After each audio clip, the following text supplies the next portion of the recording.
I'm Brittany, and this is my presentation on Huntington's disease. Okay, so let's get started. A brief description about Huntington's disease is it's a rare inherited disease that causes involuntary movement called chorea. It also causes cognitive deficits and behavioral changes. This is a nerve degeneration disease that degenerates the basal ganglia, which is a deep structure in the brain. There's two main forms of Huntington's disease. The first one being adult onset, which accounts for about 90% of all cases, and juvenile, which accounts for about 10%. There's a lot of different ways that this is diagnosed through multiple different tests, such as psychiatric evaluation and neurological exams. They also do image testing such as MRI like this one, and you can tell that the white matter is different in people with HD. Also, family history is a large part of the diagnosis as well. Okay, so what causes Huntington's disease? Huntington's disease is basically a mutation on the gene Huntington, and this is caused by abnormal repetition of DNA, the building blocks of CAG. It's repeating greater than 36 times, which is causing this abnormal behavior, which causes the chorea, the cognitive deficits, and the mood alterations. So every child that has one parent with HD has a 50-50 chance of developing the disease as well. Huntington's disease is most common found in European ancestry, and as you can see by this map, the United States and places like Australia and some of Europe have higher counts for HD than places of Asia and Russia. And some populations that are least common to see HD diagnosis are Asian, Chinese, and African descents. And about 40,000 Americans today are living with HD. Okay, so the lifespan for adult onset, typically the diagnosis occurs in about your 30s to 40s, and after your diagnosis, you have approximately 15 to 20 years to live. And for juvenile HD, you have a little bit less time. You have about 10 to 15 years to live. And why this disease is so prominent in the United States is because once you're diagnosed in your 30s to 40s, you typically already have kids or have had them, so you could have already passed on the gene not even knowing. So that is a big reason on why it's so prominent and why you can't really stop it.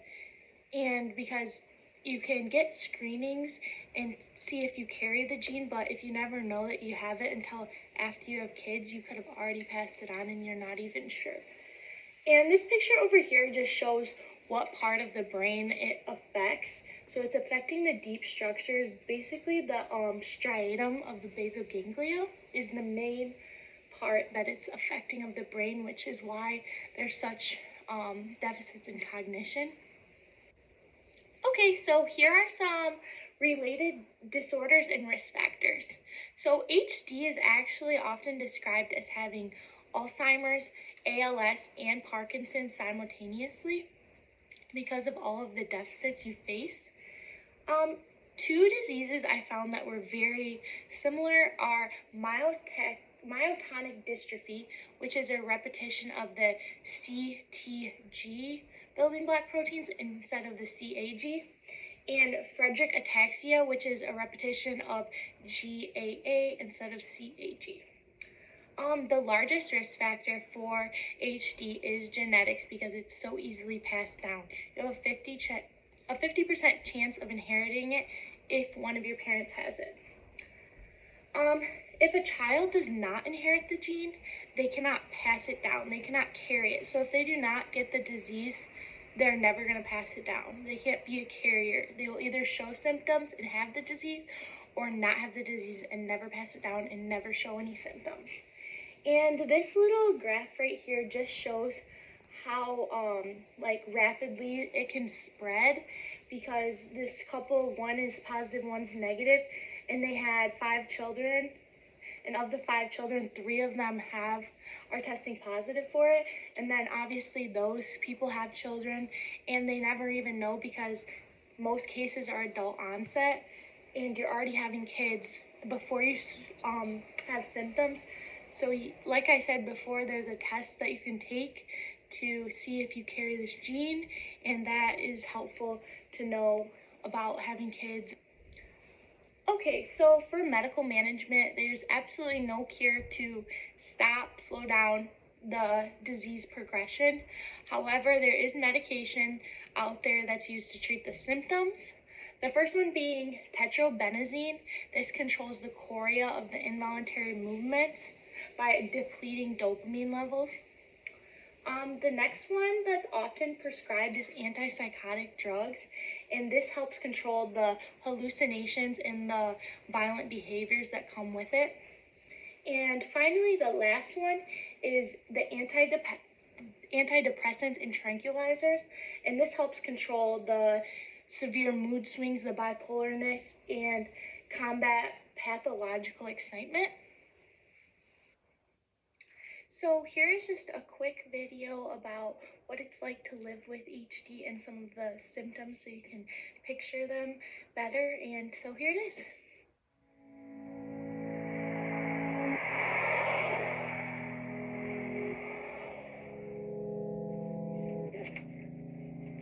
Are you ready to come eat lunch? You see him laughing because he scared my mom. So you want to put your chair down, or do you want me to do it?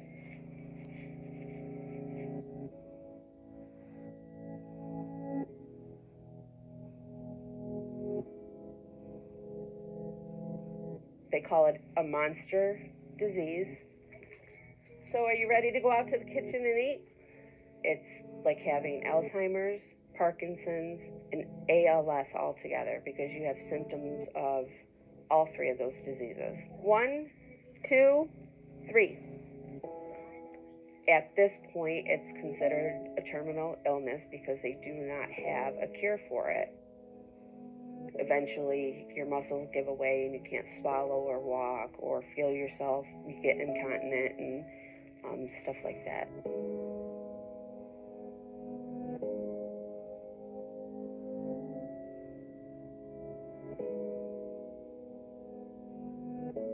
My dad got diagnosed when I was 6.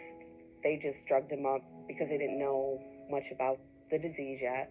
I just know that it was a struggle growing up. She passed away 4 years ago from the same thing.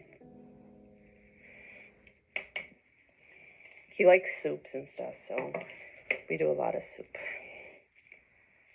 My brother Mike, we noticed 20 years ago when my dad died that he was starting the symptoms. So between me and my mom for the last year, we've been taking care of him. No, go to the chair. We're going to eat at the table. I have to make his meals. I have to help him get dressed. He stumbles a lot, so whenever he's up, I'm right behind him. Keep going. Okay, go ahead, sit. We've decided as a family and him that he wants to be here with me, and as long as I can physically do it, this is where he's going to stay and take the best care I can. Do you want half of this, or do you want the whole thing? No, this. Half or whole? Half.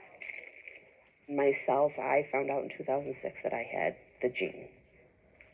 I mean, it changed my whole outlook on life. Like, I'm the most negative Nancy there is. I'm trying to get better about it, but it's kind of hard especially when you're handed a paper, and that says, you have a terminal illness, and you just got to ride it out and hope for the best.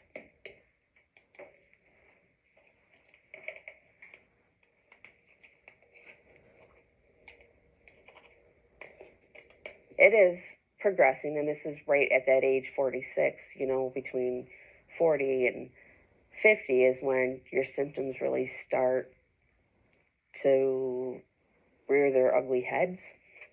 Remember, drink some of your water too, not just the pop.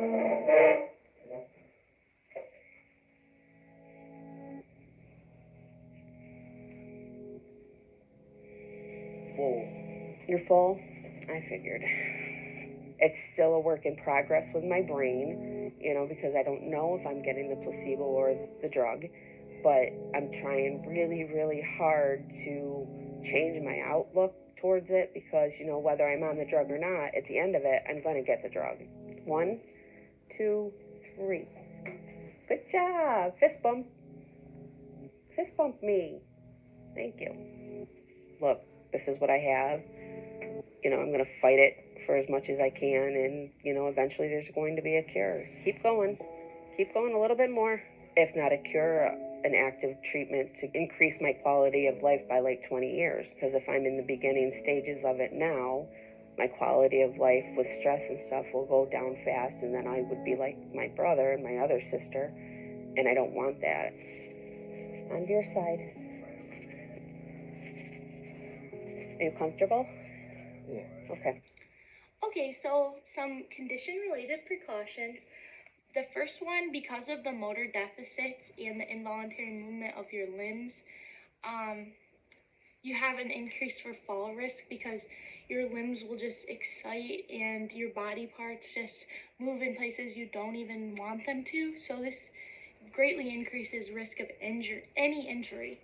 And the next one is cognitive deficits can lead to impulsivity, and this can lead to poor decision making, almost like a teenager's kind of brain would work, that they just don't think things through because of all these cognitive deficits, so they can be hurt in many ways. And the last one is the mood alterations.